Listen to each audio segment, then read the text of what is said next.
वाटलं कारखानाचं गाठूड आपल्याला वाटलं गावामध्ये गाव आहे ते माहुगाव गावामध्ये गाव आहे ते माहुगाव तिथं जन्मले भीमराव सखे बाई ग नाही कधीच पटणार नाही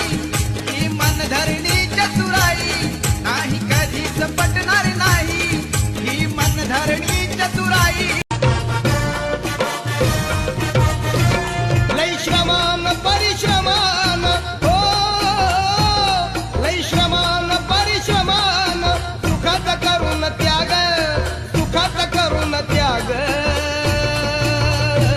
तुला विमान बनवला भाग का फिरतोस लांडग्या माग तुला विमान बनवला भाग का फिरतोस लांडग्या माग भीमराया चांदण्याची छाया कापराची काया चांदण्याची छाया कापराची काया माऊलीची माया होता माझा भीमराया